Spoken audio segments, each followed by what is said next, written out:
بسم اللہ الرحمن الرحیم۔ السلام علیکم رحمۃ اللہ وبرکاتہ۔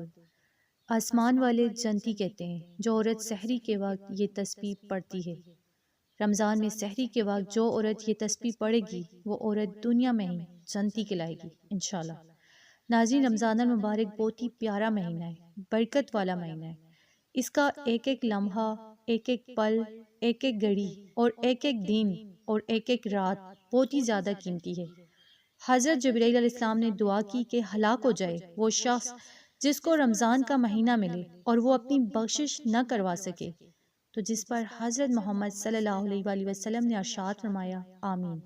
حضرت جبرائیل علیہ السلام کی یہ دعا اور اس پر حضرت محمد صلی اللہ علیہ وآلہ وسلم کا آمین کہنا، اس دعا سے ہمیں رمضان کی اہمیت کو سمجھ لینا چاہیے۔ تو رمضان میں سحری کا وقت بہت ہی برکت والا وقت ہے۔ ایک اور روایت میں کہ رمضان کی راتوں میں روزانہ ایک منادی اعلان کرتا ہے، اے خیر کے طالب آگے بڑھ اور اے شر کے طالب رک جا۔ اسی طرح یہ بھی اعلان ہوتا ہے کہ ہے کوئی دعا مانگنے والا میں اس کی دعا کو قبول کروں، ہے کوئی بخشش طلب کرنے والا میں اس کو بخش دوں، ہے کوئی گناہوں سے توبہ کرنے والا میں اس کی توبہ قبول کروں، کیا ہے کوئی صحت مانگنے والا میں اس کو صحت و عافیت دوں۔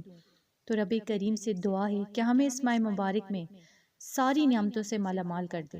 رسول اللہ صلی اللہ علیہ وآلہ وسلم کی حدیث ہے کہ بے شک اللہ تعالیٰ سحری کرنے والوں پر رحم فرماتا ہے، اس کے فرشتے ان کے لیے رحمت کی دعا کرتے ہیں۔ اللہ تعالیٰ نے سحری کے وقت اور سحری کے کھانے میں برکت رکھی ہے۔ حضرت انس بن مالک رضی اللہ تعالیٰ عنہ سے روایت ہے کہ نبی کریم صلی اللہ علیہ وآلہ وسلم نے فرمایا، سحری کا کھانا کھاؤ کیونکہ اس میں برکت ہے۔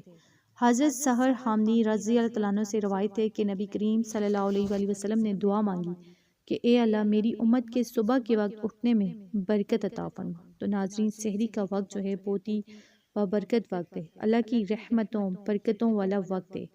یہ تہجد کا وقت ہے، وہ وقت جب دعائیں قبول ہوتی ہیں، وہ وقت جب اللہ پاک خود اپنے بندے کو پکار کر کہتے ہیں کہ رزق چاہیے رزق دوں، بیماری سے شفا چاہیے تو صحت دوں، اگر کوئی پریشانی ہے تو اس کو دور کر دوں، کوئی مصیبت ہے تو اس کو دور کر دوں۔ تو اس وقت جو مسلمان مرد اور یہ تسبیح پڑھے گا وہ دنیا میں ہی جنتی کہلائے گا۔ یہ بہت ہی پیاری تسبیح ہے، اس تسبیح کو آپ لازمی پڑھیں۔ تو جو عورتیں سحری کے وقت اٹھتی ہیں تو وہ کچن میں کام کرنے سے پہلے وضو کریں، 2 رکعت نماز نفل پڑھیں، پھر یہ تسبیح پڑھیں۔ انشاءاللہ اللہ پاک دونوں جہاں میں انہیں بلند مقام عطا فرمائیں گے، عزت دولت شہرت دنیا کی ہر چیز سے نوازیں گے، ان کی زندگی سے چھوٹی بڑی ہر پریشانی کو دور کر دیں گے، دنیا کی ہر چیز ان کے قدموں میں ہوگی۔ یہ تسبیح کوئی بھی مسلمان پڑھ سکتا ہے، چاہے وہ مرد ہے یا عورت۔ اگر آپ اپنی دنیا کو جنت بنانا چاہتے ہیں، اپنی آخرت کو سنوارنا چاہتے ہیں اور دنیا میں ہی خود کو جنتی کہلوانا چاہتے ہیں تو سحری کے وقت یہ تسبیح لازمی پڑھیں۔ اس تسبیح کو آپ روزہ افطار کرنے سے پہلے بھی پڑھ سکتے ہیں، کیونکہ یہ وہ وقت ہے جب بندہ اپنے رب کے بے حد قریب ہوتا ہے۔ تو یہ تسبیح ہے سبحان اللہ و بحمدہ۔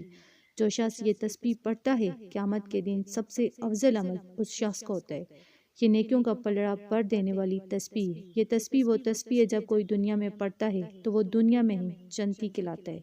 فرشتے اس پڑھنے والے کے لیے دعائیں کرتے ہیں اور اللہ اپنے اس بندے کو اپنی رحمت کی چادر تلے ڈھانپ لیتا ہے۔ تو آپ نے سبحان اللہ و بحمدہ اس تسبیح کو 100 مرتبہ لازمی پڑھیں۔ رمضان کی ہر سحری کے وقت یہ تسبیح پڑھیں، انشاءاللہ دنیا میں ہی جنتی کہلائیں گے، اللہ کے لاڈلے بندے بن جائیں گے انشاءاللہ۔ تو اگر آپ کو ویڈیو اچھی لگی اسے آپ نے لائک کرنا ہے، شیئر کرنا ہے اور چینل کو سبسکرائب کرنا ہے۔ جزاک اللہ۔